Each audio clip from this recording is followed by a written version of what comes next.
Ajá, dijimos, mi mano está llena de bendición. Entonces, como las manos de ustedes están llenas de bendición, extiéndanlas por favor hacia mí. Le piden al Señor que me llene de su gracia para anunciar con poder su palabra, para dejarme guiar por el Espíritu Santo y ser dócil a su voluntad.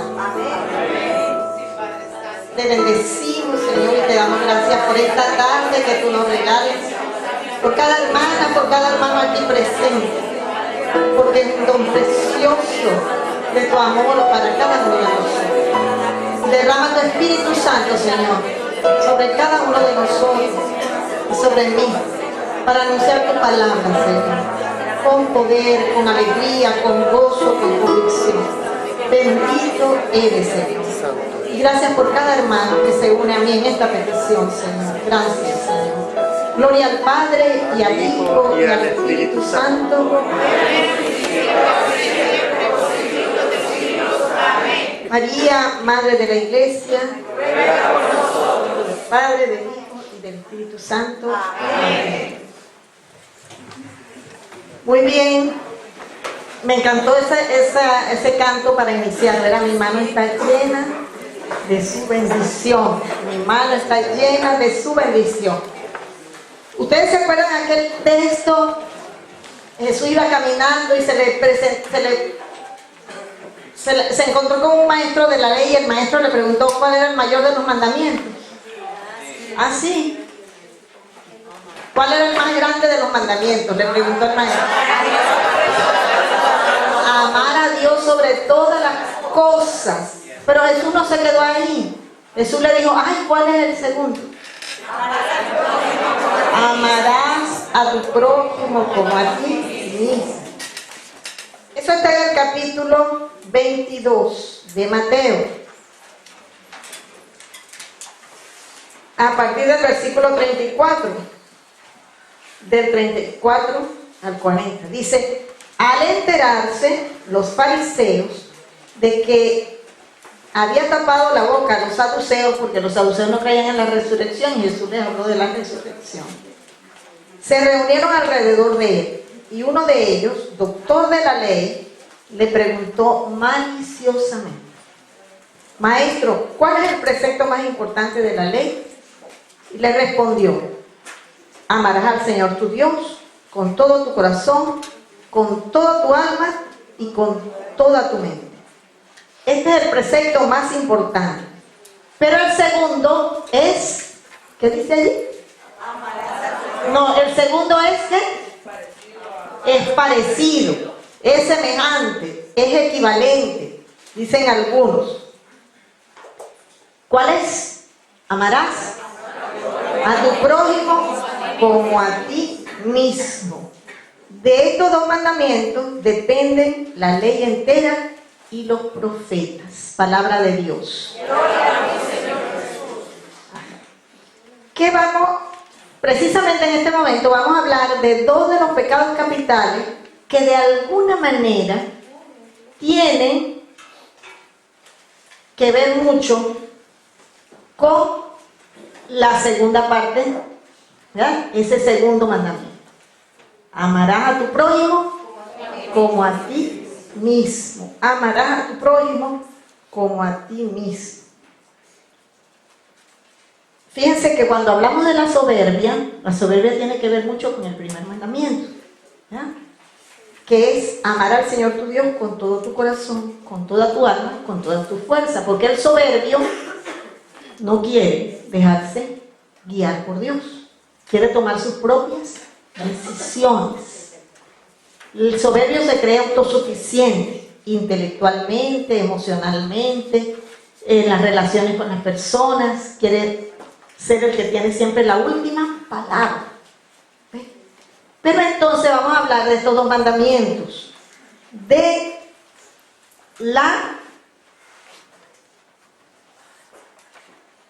vamos a hablar de dos mandamientos fuertes, la envidia y la gula. De dos, pecados capitales fuertes, la envidia y la gula. ¿Y por qué tiene que ver con este mandamiento? Amarás a tu prójimo. ¿Cómo? ¿Cuál es la medida? ¿Cuál es la medida que pone el Señor para amar al prójimo? Como a nosotros. Mire, mucho del dolor que nosotros vivimos, del sufrimiento que cada día nosotros vivimos, tiene que ver con las relaciones. Y si nosotros nos vamos al Génesis, cuando el Señor se encuentra que aquel hombre y aquella primera mujer habían comido del árbol de la ciencia del bien y del mal, ahí no solamente es que el Señor los encontró, sino que fíjense todo el proceso. Dios venía, a mí me encanta eso, ¿no? Dios venía todos los días, así como en la tardecita, a sentarse, a visitarlos y a echar cuento con ellos. Como le encanta a uno con la gente que quiere. O uno va a su casa o ellos van a la casa de uno y se sienta uno y cuenta. Y si es muy amigo, uno nunca se cansa y puede hablar horas y horas y tal. Y como decía el padre, llegamos a la puerta y seguimos conversando. Bueno, así pasaba con Dios y con Adán.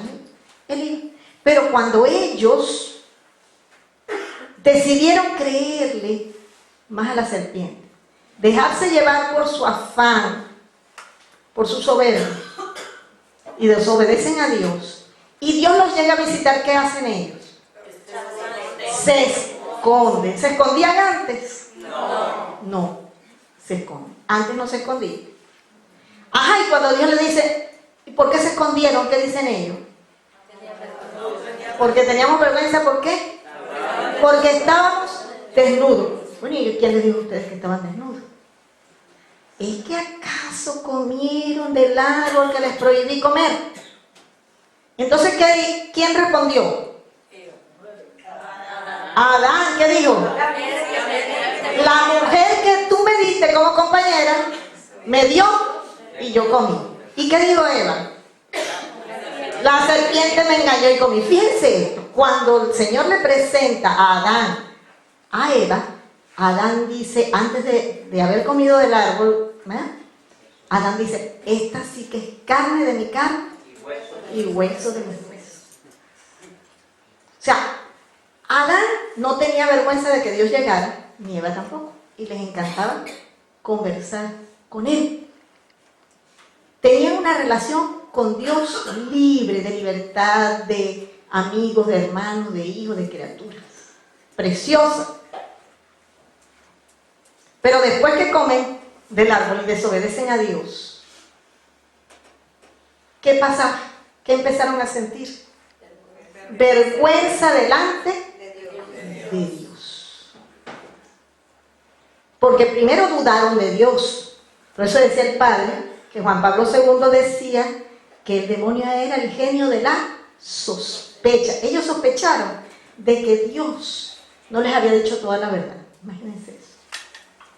De que Dios no les había dicho toda la verdad. Ellos sospecharon de que Dios estaba guardando algo para sí, y ellos lo querían. Se olvidaron que Dios era Dios.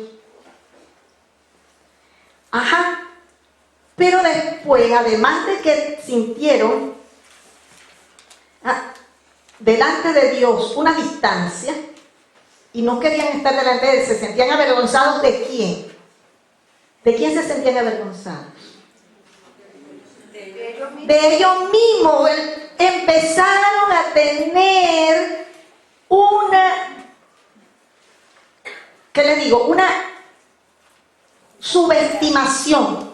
Empezaron a verse ellos como gente que producía vergüenza, que no era digna de ser ver. Empezaron a tener vergüenza de sí mismos. Fíjense todo lo que trae el pecado. Muy bien. Luego, cuando les dijo, ¿es que acaso comieron del árbol que les prohibí comer? Adán dijo, la mujer. Ahora que tú me diste, o sea que ya no era que él había pedido. No, es que tú me la diste, o sea, yo no la quería. Y eso que le había dicho, de todo lo que está aquí, yo no veo a nadie que sea igual a mí. Y el Señor dijo, vamos a hacerle una compañera igual a él. Y cuando la vio, le dijo, esta sí es carne de mi carne y hueso de mi hueso. Pero después, ¿qué dice? Esa mujer que tú me diste. No era carne de su carne, hueso de su hueso, sino como compañera. ¿Ven? Me dio y yo comí. ¿Y qué pasó con Eva? ¿Cuál fue su respuesta? La serpiente me engañó y comí. Fíjense cómo ese acto de desobediencia al Señor desordena todo el precioso y maravilloso orden que Dios nos había dado. Dios nos había creado en una capacidad de relación con Él libre, maravillosa y espontánea. Se rompió porque el hombre empezó a sentirse avergonzado. Pero se sentía avergonzado ¿de quién? De sí mismo. Entonces el hombre rompió también no solo la relación con Dios, sino la relación consigo mismo. Y empezó a sentir vergüenza de sí mismo. O sea, que aquella persona, aquella criatura que había sido creada en un estado de inocencia, sin ningún mal, porque hay algo tan hermoso y es que Dios no crea nada malo. Todo lo que Dios crea es bueno. Pero el hombre empezó a sentirse malo y empezó a tener vergüenza de sí mismo. El hombre rompió la relación consigo mismo, rompió la relación con Dios. ¿Con quién más rompió la relación? Con Eva, con su hermana, su esposa, con el prójimo. Rompió la relación con Eva. ¿Y con quién más rompió la relación? Primero la rompió con Dios, después consigo mismo, después con Eva y después con la creación. El Señor le dijo, mira, aquí está toda esta creación. ¿Ah? Multiplíquense, llénenla, dominen sobre la tierra. Que dominio no significa maltrato, significa úsenla en bien de ustedes y de la humanidad. Entonces se rompió todo el orden que el Señor había establecido. ¿Qué pasa? Que el hombre, el ser humano, empezó a tener vergüenza de sí mismo. Por eso el Señor recuerda en este texto que leímos de Mateo que el segundo mandamiento, que es amar al Señor con todo el corazón, con todo el alma, con toda la fuerza, es semejante. Ese segundo mandamiento es semejante, ese primer mandamiento tiene un mandamiento semejante que es el segundo, y es amar al prójimo como a nosotros mismos. La medida para amar al prójimo es la medida de cómo nos amamos a nosotros mismos. Y nosotros estamos en una sociedad que nos enseña a vivir teniendo vergüenza de nosotros mismos. Vergüenza si no tenemos un carro último modelo, vergüenza si no vivimos en X lugar, ¿verdad? Vergüenza si no vamos al colegio tal o al colegio cual, si no tenemos el trabajo cual o el trabajo tal. Y es todo un vergüenza si no somos. Imagínense ustedes que yo me sintiera vergüenza porque no tengo ni el tamaño, ni el cuerpo, ni nada de una Miss. Yo no me pararía aquí a hablar. Estaría metida en un hueco no sé dónde. Yo no hubiera traído a la Miss porque decía, mira, con qué cantar padre. Ah, sí, pero no, además. Le hubiera hecho un poquito de pantalla ahí. Entonces, ¿qué pasa? Que nosotros vivimos en una sociedad en la que se potencia la baja autoestima. Y se nos dice que una gran autoestima, pero nos quieren decir que tenemos mucha autoestima en la medida en que tenemos cosas. Pero es que la verdadera autoestima realmente está en la medida en que nos amemos y nos aceptemos a nosotros mismos como somos. Y ahí están muchos de nuestros problemas. Ustedes no ven, yo no sé si a ustedes les pasa, pero a mí me pasa que uno camina por ahí y ve a veces vestido a unos muchachos y a unas muchachas, o a unos no tan muchachos ni tan muchachas, con la ropa que se ven en los músicos y los artistas de televisión, pero que para nada. En vez de verse bellos, se ven terriblemente feos. Yo decía en estos días en la universidad donde yo trabajo, yo decía, Dios mío, pero el buen gusto ¿a dónde se fue? Porque no es cuestión, una muchacha, una mujer, con un shortcito aquí, con las piernas llenas de celulitis, gordota así, yo decía, santo cielo, ¿y el buen gusto a dónde se fue? Porque si yo me paro delante de un espejo, pero ¿qué pasa? Que yo creo que mi autoestima viene de seguir una moda, de seguir a los demás. Y el Señor me está diciendo que la autoestima viene de amarme a mí misma. Pero en la medida en que yo no me amo a mí misma, yo no puedo amar a nadie. ¿Por qué Adán rechazó a Eva? Porque sintió vergüenza de sí mismo. Y esa vergüenza y ese rechazo que sintió hacia él, lo proyectó en ella. ¿Ven? Y eso nos pasa a nosotros mucho. Entonces estos dos pecados capitales, la envidia y la gula, tienen mucho que ver con la baja autoestima. Ajá. Vamos a ver. ¿Cuál es la medida del amor a sí mismo sin caer en la soberbia? Bueno, la medida del amor a sí mismo sin caer en la soberbia, eso lo vamos a hablar. Pero dicen que la medida del amor es no tener medida. No tiene medida. Porque si yo amo, no puedo caer en la soberbia. Y el amor a uno mismo significa que yo me valoro, pero no significa que me valoro más que al otro. No me comparo. ¿Ves? Cuando yo me comparo, ya yo no me amo. Porque cuando yo me comparo, yo voy haciéndolo a partir de mí baja autoestima, no de mi aceptación a mí mismo. El que se acepta a sí mismo no se compara jamás. Por eso no puede haber soberbia en alguien que se ame verdaderamente, ¿ves? Que tenga verdadera autoestima.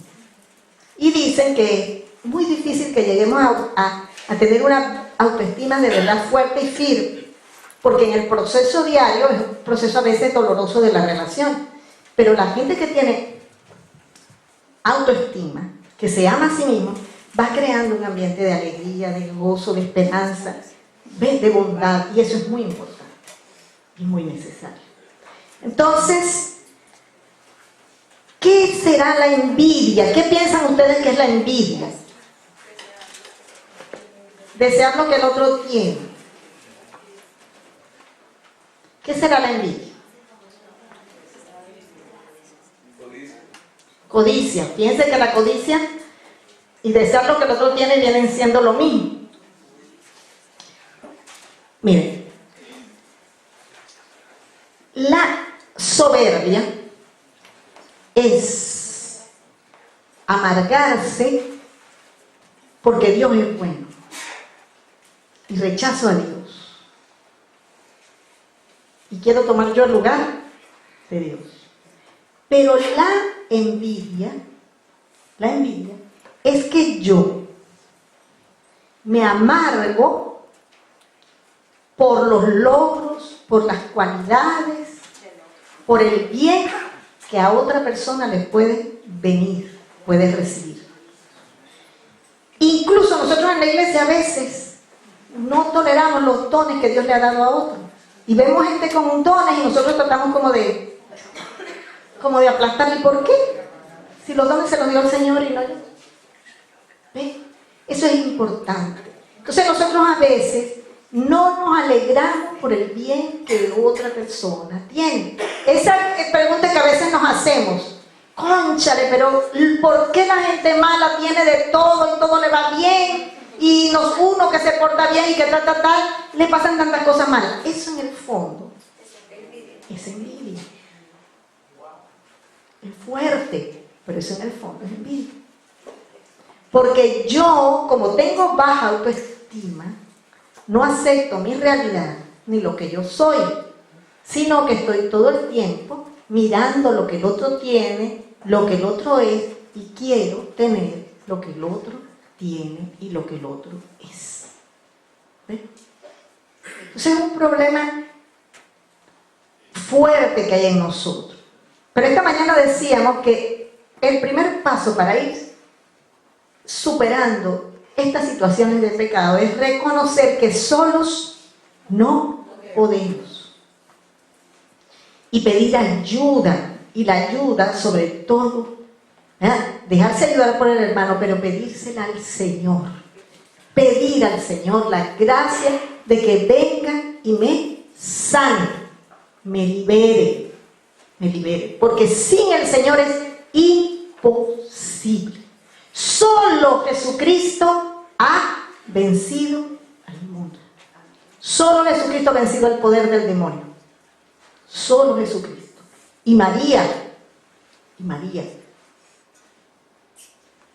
Pero ¿por qué?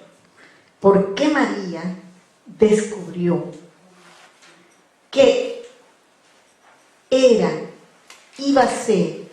a vivir plenamente su libertad en la medida en que viviera plenamente su sumisión al Señor?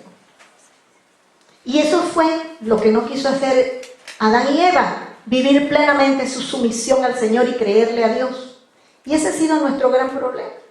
Nosotros queremos hacer las cosas a nuestra manera, no a la manera de Dios.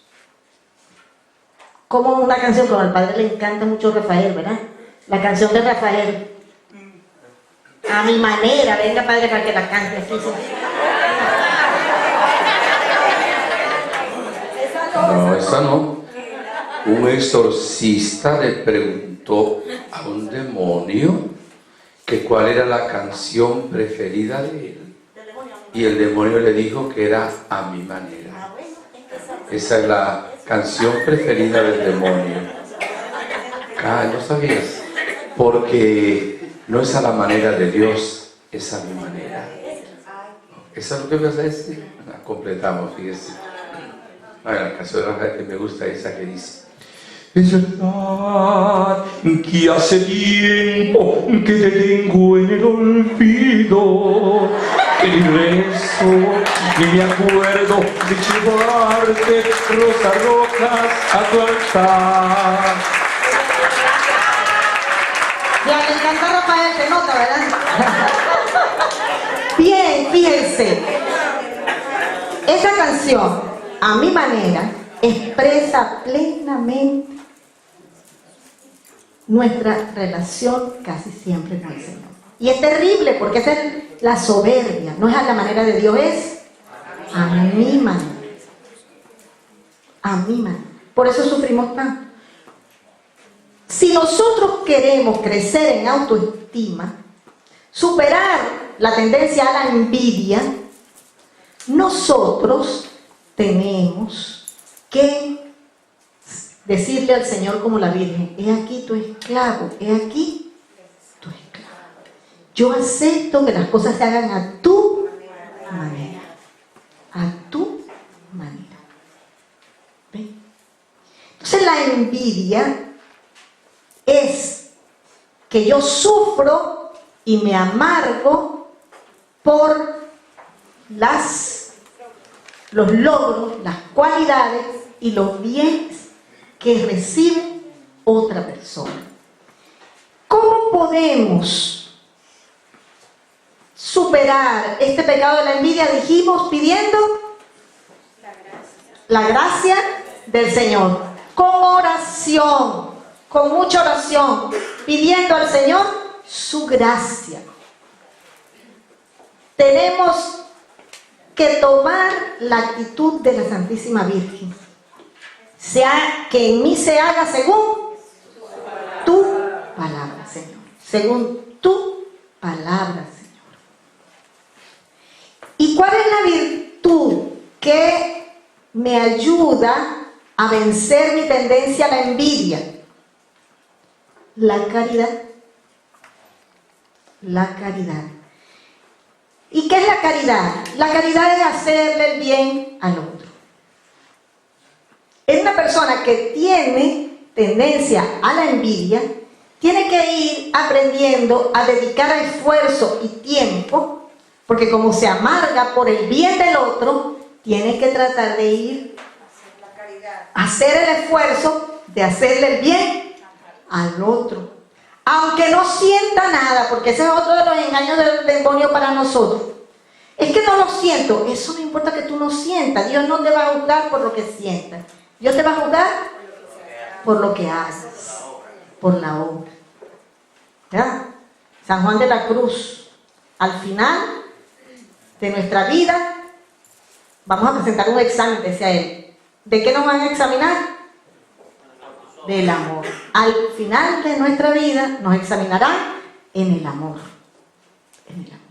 Entonces no se necesita que sientan, se necesita que con la ayuda del Señor, con la fuerza que el Señor te da, con la fuerza del único que ha vencido el mal, el pecado y el mundo, que es Jesucristo, tú también puedes vencer.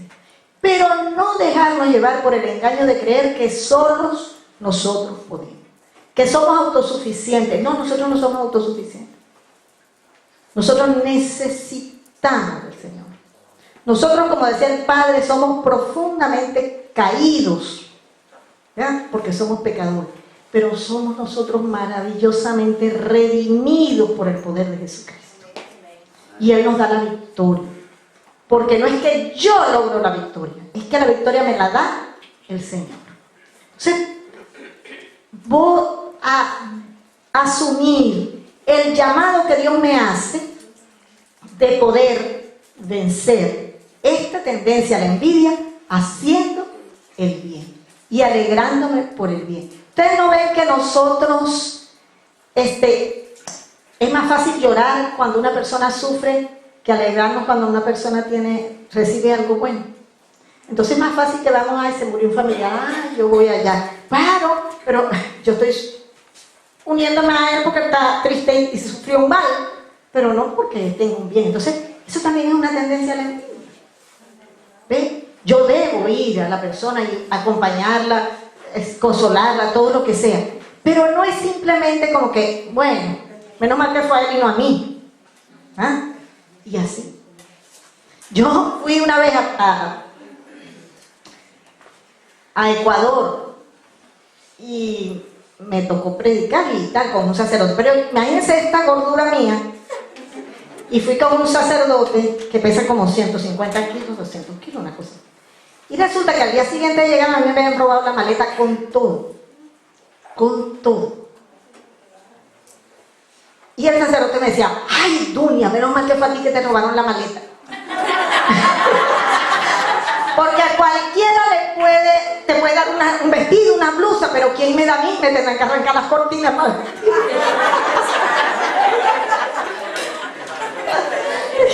¿Verdad? Tenía toda la razón. Bien, entonces está más fácil llorar con el que llora. Y lo tenemos que hacer.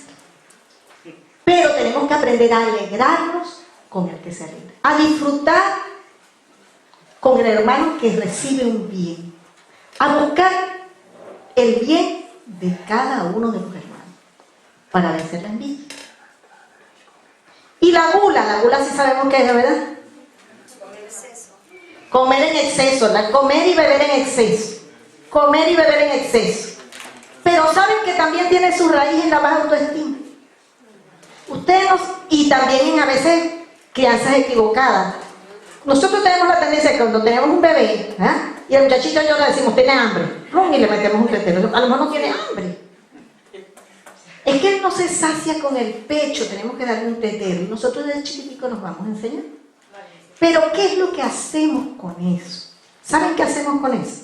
Enseñar al niño desde pequeño a que cualquier problema que tenga, afectivo, emocional, en el trabajo y tal, lo va a resolver comiendo. Entonces ese niño no crece emocionalmente, no crece en autoestima, porque ustedes saben quién sufre en un colegio, un niño gordo. A la hora de jugar, a la hora de hacer algunas actividades, sufre. Y ese niño va creciendo con baja autoestima. Porque además, en su casa no lo enseñaron, ¿verdad?, a decir que bien, lucha, tú puedes salir de esto, sino comida para qué, para que se quedara tranquilito. Y aprendió a saciar sus angustias con comida, con la bebida.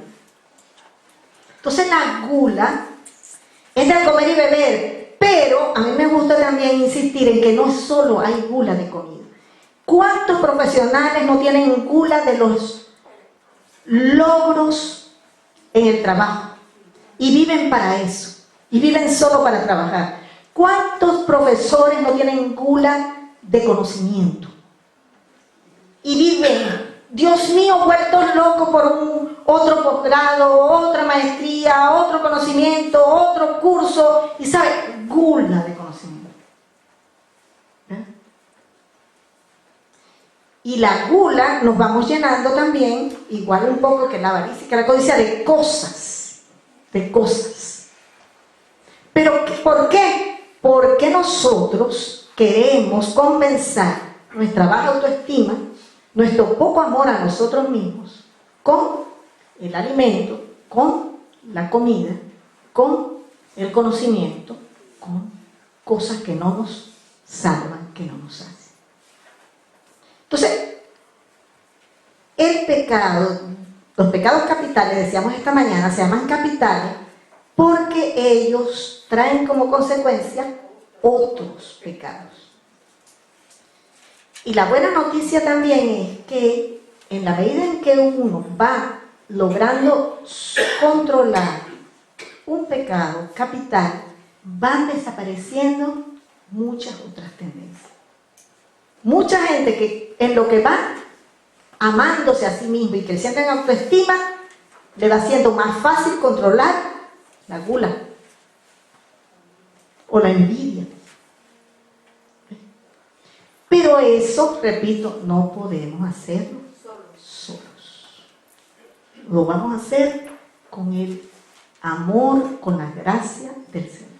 Hay un pasaje en el Evangelio de Lucas que es tan hermoso y además hoy de manera especial lo vimos en el Rosario, ¿no?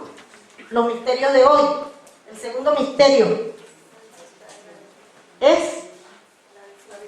la visita. ¿Y el segundo misterio de quién? ¿La visita de quién? De María Isabel. Vamos a ver este pasaje y aquí vamos a encontrar un ejemplo maravilloso de alguien que no tiene nada de envidia y que se alegra del logro y del bien de otra persona. Ajá, ¿de quién? Isabel. De Isabel. Miren qué lindo cuando la Virgen llegó. Yo después le doy el texto, ¿verdad? Ahorita no se los doy para que lo escuchemos todo. Dice que cuando María, ¿verdad? María entró en casa de Zacarías y saludó. Isabel. Cuando Isabel oyó el saludo de María, la criatura dio un salto en su vientre. Isabel, llena de Espíritu Santo. ¿Cómo se vencen entonces las tendencias a los pecados? Llenándonos del poder del Espíritu Santo. Por eso hay que orar, hay que pedir al Señor su ayuda, su gracia, su fuerza. Y luchar nosotros, pero saber que solos no. Y exclamó con voz fuerte, no fue calladito ahí para que nadie le escuchara, no, con voz fuerte: bendita tú entre las mujeres y bendito el fruto de tu vientre. Ah, qué alegría le dio Isabel ver a la Virgen. Y no se sintió acomplejada porque el llamado de la Virgen era muy superior al de ella. No, para nada. Más bien dice esto en un acto de humildad: ¿quién soy yo para que me visite la madre de mi Señor? Reconoce su pequeñez también. ¿Quién soy yo para que me visite la madre de mi Señor? Mira, en cuanto tu saludo llegó a mis oídos, la criatura dio un salto de gozo en mi vientre. Y todavía le dice: dichosa tú que creíste. O sea, reconoció el valor de la Virgen, la fe de ella, su actitud de sumisión delante del Señor, de creerle al Señor. Dichosa tú que creíste, porque se cumplirá lo que el Señor te anunció. Palabra de Dios. Gloria a Dios. Qué preciosa palabra. Miren, esto está en el capítulo 1 de Lucas, los versos 40 al 45. 40 al 45. Aquí tenemos un ejemplo de alguien que no tiene envidia. Que no tiene envidia.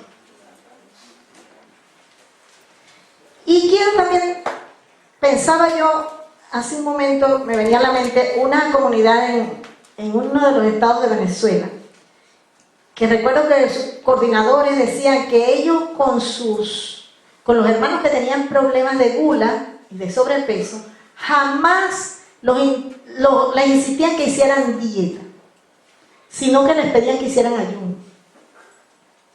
Porque cuando hacen ayuno y lo ofrecen al Señor, reciben una fuerza tan grande para poder mantener ese ayuno y un poder del Señor que cada día los hace más fuertes para vencer la tendencia de la gula. Pues aprovechemos este tiempo de Cuaresma también. Si tenemos tenga alguno de esos problemas.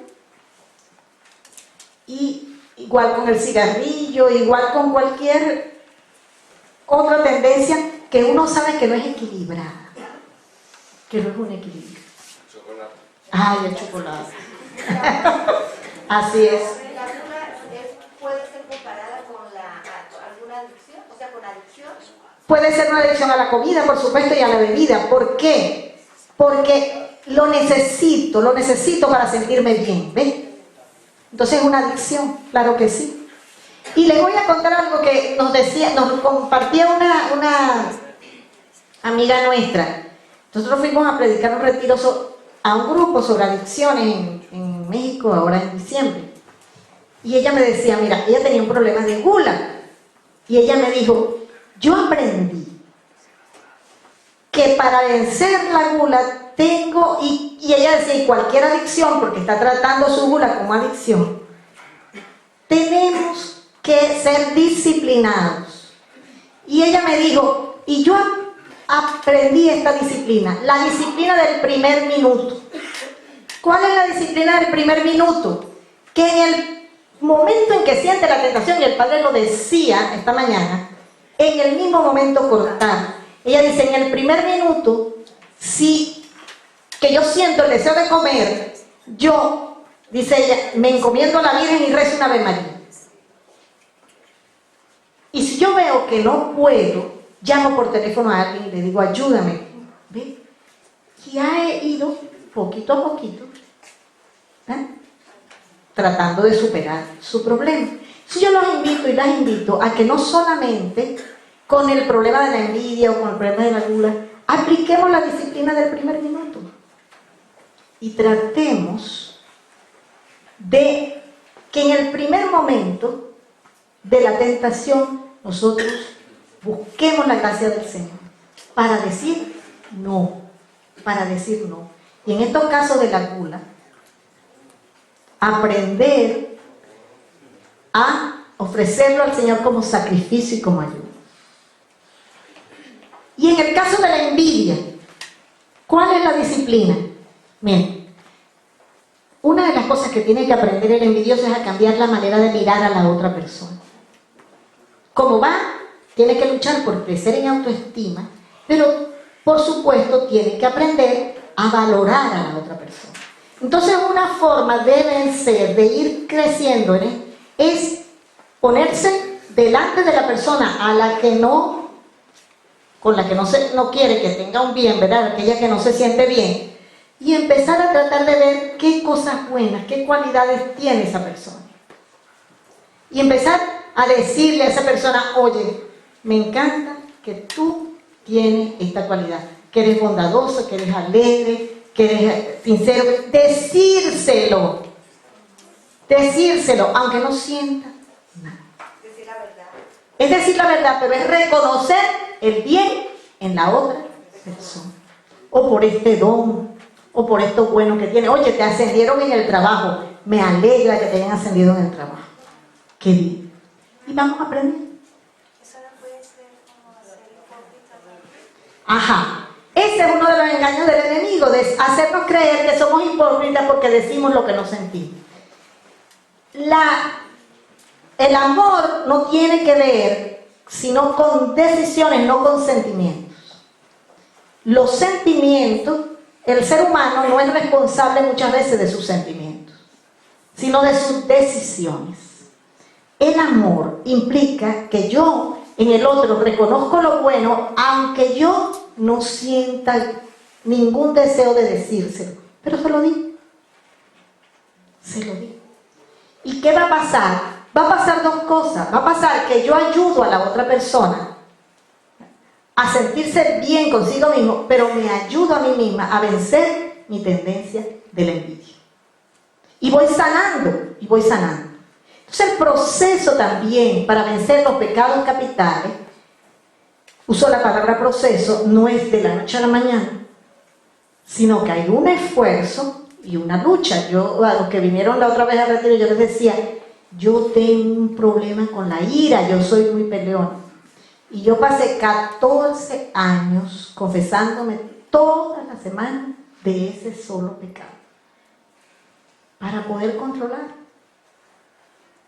Porque es una lucha, pero tenemos que empezar algún día.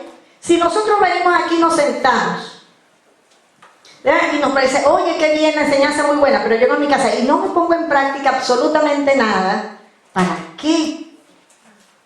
Tengo que tomar la decisión y empezar con disciplina. Con disciplina. Yo me acuerdo que yo le decía al padre, pero es que yo tengo más pecado, quédate tranquila, te vas a confesar de ese solo. Porque el día que tú venzas ese, tú vas a dar cuenta que muchos otros desaparecen. Y es verdad, y así fue. ¿Por qué? Porque como el pecado capital es el que origina otros pecados.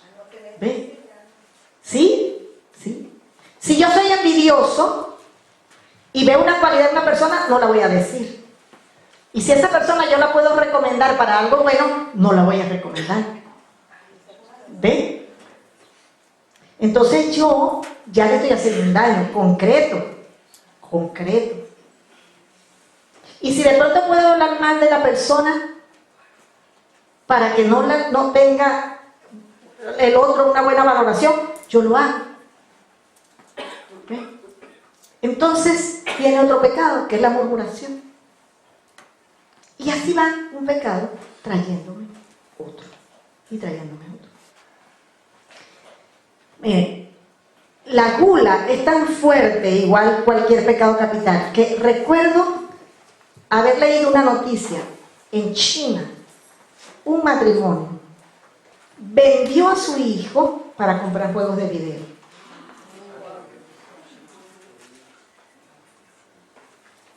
Porque se aferraron tanto, se convirtió en una adicción, que empezaron a valorar más. Y llega un momento de verdad en que uno valora más esas cosas, valora más la comida, valora más la comida que la familia, que la misma familia. Es más importante eso que la familia. Entonces no puede ser, nosotros no podemos llegar a eso, porque eso a nosotros nos destruye. Todo pecado es autodestrucción.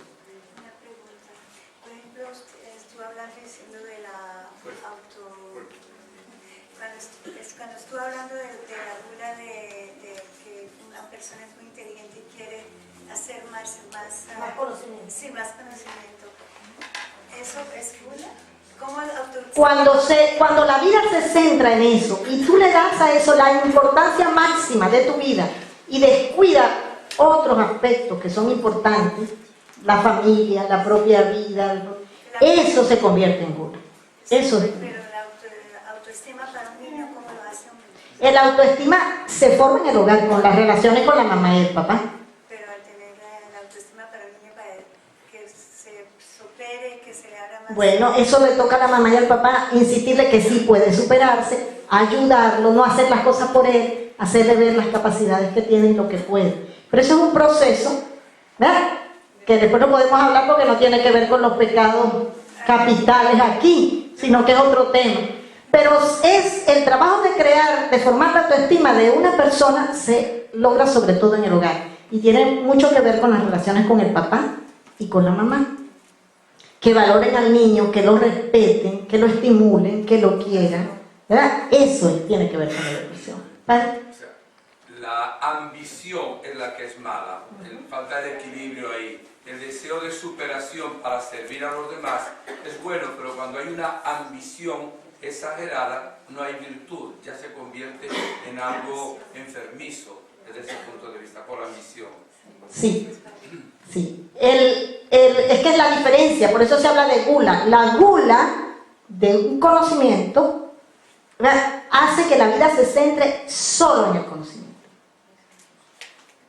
Y la gente quiere cada día tener más, porque además hay una competencia en los ambientes intelectuales, hay una competencia por el que tenga mayor conocimiento. Entonces se centra la vida solo allí. Y es, como dice el padre, una ambición. Una ambición. Entonces, fíjense, son dos pecados que pareciera que pasan así como por debajo de la mesa, no nos damos cuenta, pero que sufrimos mucho. Recordaba yo esta mañana mientras hablaba del padre, una vez también con un sacerdote amigo, yo estaba en su comunidad y lo veía como preocupado, como triste. Entonces en un momento que pude hablar a solas con él, le digo: padre, ¿qué le pasa? Que yo lo veo a usted como triste. Es que yo creí que yo era muy bueno y he descubierto que tengo tantas cosas terribles, tantas arañas, tantos animales dentro de mí, que estoy impactado conmigo mismo.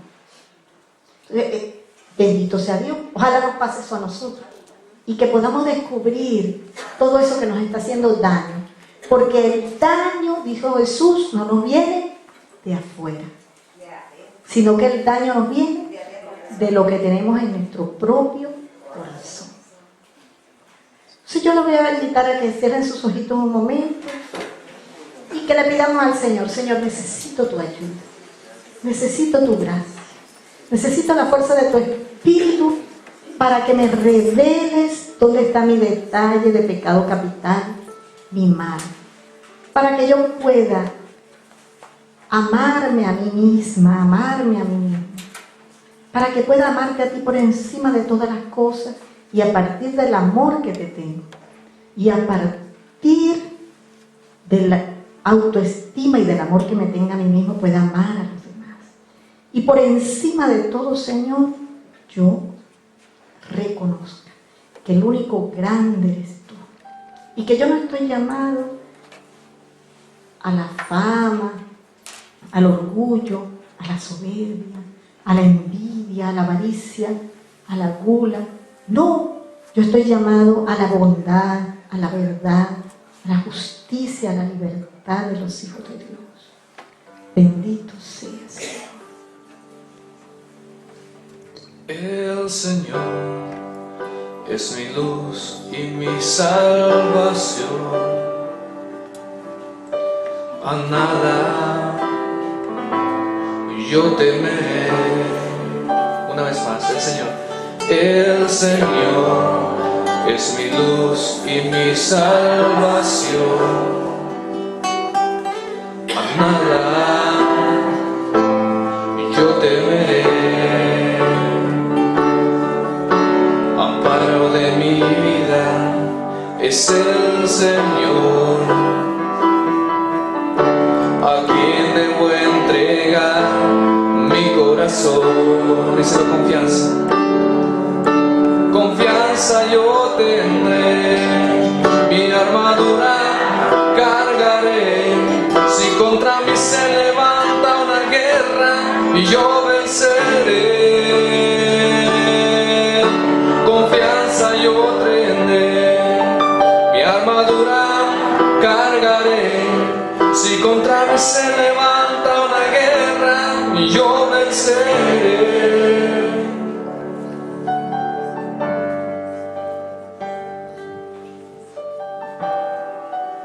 Solo Cristo tiene el poder y la fuerza, el único nombre dado a los hombres para su salvación. Y cuando nosotros reconozcamos que es ante el único que se debe doblar nuestra rodilla y proclamar que es el único grande en el cielo, en la tierra y en el abismo, el único nombre que puede salvar, ese día nosotros vamos a encontrar la medida del amor, vamos a encontrar la medida de nuestra autoestima, vamos a encontrar la medida de nuestra verdad, de nuestra felicidad, de nuestra libertad. El único que tiene poder. Abre tu corazón a Jesucristo y dile: creo, Jesús. Creo que tú eres el único que salva. Creo que tú has dado tu vida para salvarme del pecado. Me salvaste en la cruz. Me liberaste del mal y del pecado. Yo quiero, Señor, aceptar tu sacrificio para dejarme salvar por ti, para dejarme sanar, para dejarme liberar. Sin ti no puedo, Señor. Tú has dicho que sin ti nada podemos hacer. Y yo creo, Señor, que sin ti nada puedo hacer. No puedo salir de mi pecado. No puedo salir del mal que me ata.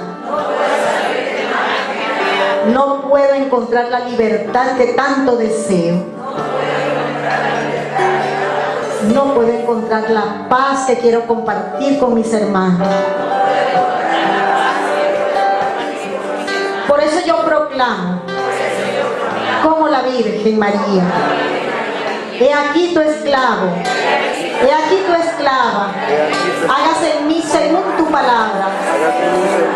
Que tu nombre, Señor, sea glorificado en mi vida, en todo lugar y momento, y que pueda, Señor, compartir con otros hermanos, con muchos hermanos, esta gracia de liberación y de salvación que tú me diste. Amén.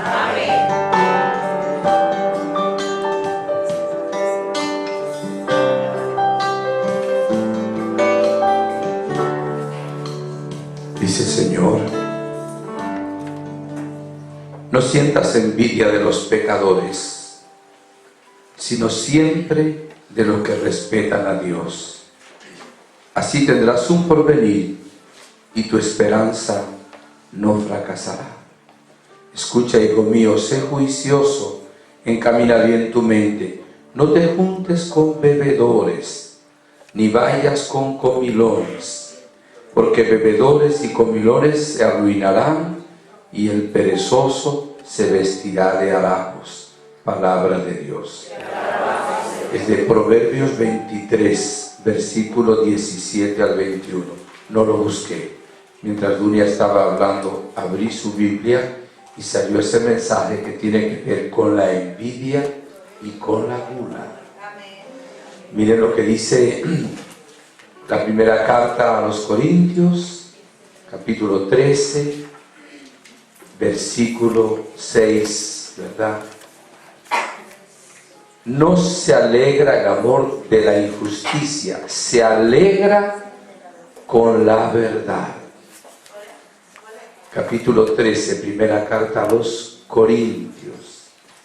Y un poquito antes dice: no es jactanciosa la caridad, no se engríe, es decorosa, no busca su interés, no se irrita, no toma en cuenta el mal, no se alegra de la injusticia, se alegra con la verdad.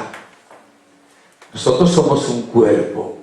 ¿Ustedes se imaginan que el brazo izquierdo se entristezca cuando le va bien a la pierna derecha?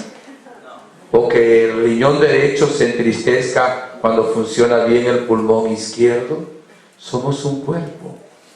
Tenemos que alegrarnos del bien, venga de quien venga, porque el bien de un hermano es también nuestro bien.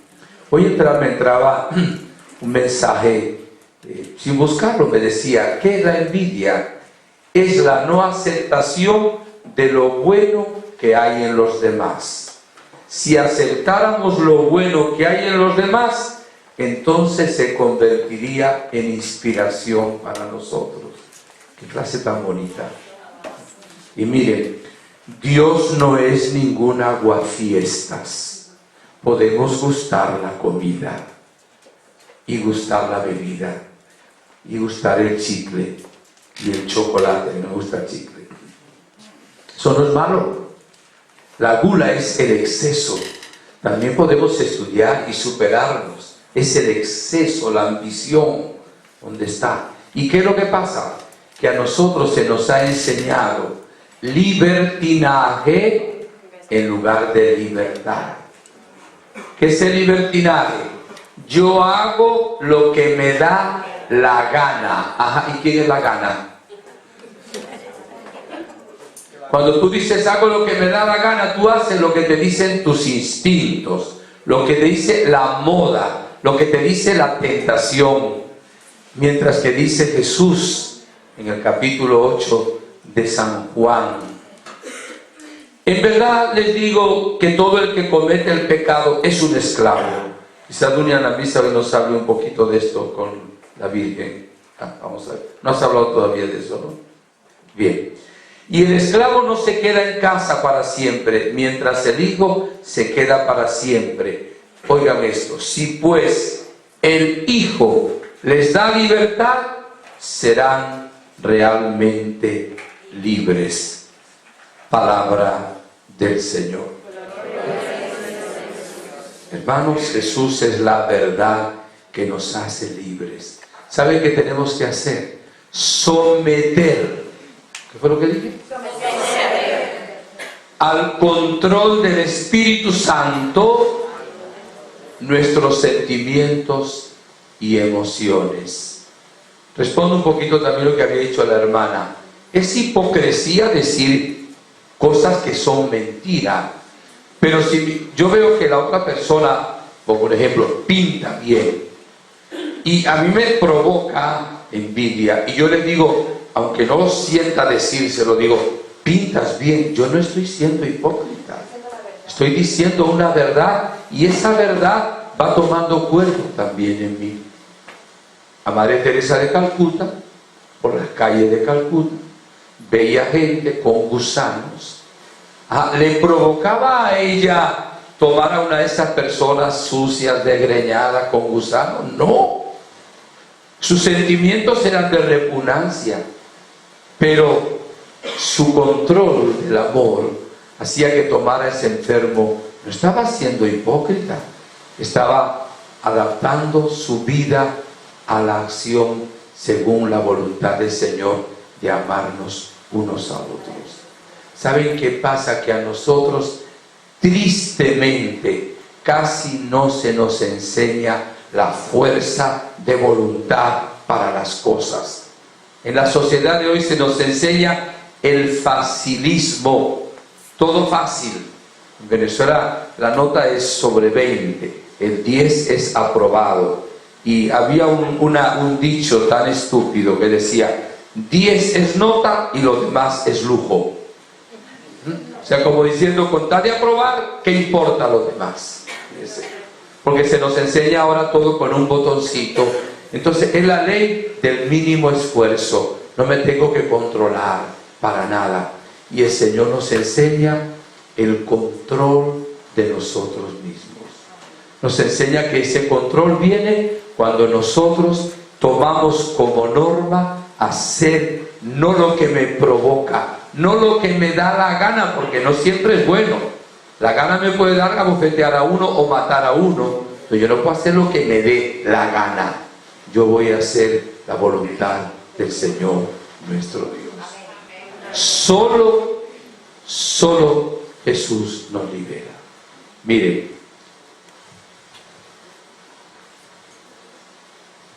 dos minutos más. Ya nos preparamos para la hora de la misericordia. Nosotros tenemos estas situaciones todos, primero por genética, ¿okay? Segundo por formación, buena o mala. Tercero por decisiones que hemos tomado. Oigan bien lo que les voy a decir. Y cuarto, porque también hay espíritus del mal. Aquí entra la parte psicológica, la parte social, la parte genética y la parte espiritual. ¿Saben que hay personas que hasta que no se expulsa un espíritu no se controla? Por ejemplo, hay personas que tienen un espíritu de impureza Y hasta que no se ora por liberación para que salga el espíritu de impureza, no se controla y no puede dejar de masturbarse. Tiene un espíritu de impureza. No significa que todo el que haga eso es por un espíritu de impureza, puede ser también un vicio, una costumbre, etcétera, una serie de cosas. Pero hay espíritus del mal también en estos pecados capitales. No le habíamos hablado de eso todavía. ¿Y quién puede librarnos de un espíritu del mal? Solo Jesús, que venció al demonio. La intercesión de la Virgen, que pisó con su pie la cabeza de la serpiente enemiga. Por eso les voy a invitar a algo. Quizá no tenemos el tiempo ahora. Miren, saquen 10 minutos para estar solos con Jesús. Nos falta un poquito en el retiro lugares y capacidad, o hay frío fuera también, para hacer silencio. ¿Saben qué sería lo ideal? Que después de cada enseñanza haya media hora de silencio. ¿Para qué? Para rumiar, perdónenme la expresión tomada del campo de los animales, pero lo va a entender. Para rumiar, meditar, interiorizar lo que hemos oído y aprendido para que no caiga en saco roto. Pero ante esto nos sentimos todos que necesitamos mucha sanación de todo, de la soberbia, cada uno falla en una cosa. El que no tiene gula de chocolate lo tiene de la novela, y el que no tiene gula de la novela lo tiene del alcohol, y el que no tiene gula del alcohol lo tiene de la comida, y el que no tiene, qué sé yo. Claro que en cada uno de nosotros domina un pecado capital, o dos, o tres, no sé, pero hay alguno que se controla más. Por ejemplo, hay gente que es perezosa pero no tiene ira, muy poca ira. Hay gente que tiene ira pero no es perezosa, ¿verdad? O sea, cada uno de nosotros tenemos que ver en qué fallo yo, en qué peco yo. Fíjense el hermoso testimonio de Dunia. 14 años estuvo luchando contra la ira. Yo a veces le provoco así como un alfiler y no se pone brava. Qué barbaridad. Quedó sanada por completo. Qué barbaridad. No era conmigo que se confesaba, ¿ok? Bueno, eso bromita nomás, ¿verdad? Pero fíjense lo importante que es eso. Hoy tenemos que empezar, hoy. Y ante las situaciones adversas, reaccionar de una manera positiva. Bien, no me alargo más, dije 2 minutos. Entonces vamos a comenzar con la coronilla de la misericordia. Estamos en la hora de la misericordia, pero tomemos 10 minutos solos para estar en un lugar y pensando en Jesús. Si ven a alguien que está solito en un lugar, no le hablen, déjenlo solo. No se acerquen a él. Lo hablan en otro momento, ¿ok? Está en la capilla y afuera, aquí si alguien está así, déjenlo tranquilo, que él de pronto está hablando con Jesús y le está pidiendo a Jesús: libérame en la raíz de este pecado capital que me hace tropezar y caer continuamente. Amén.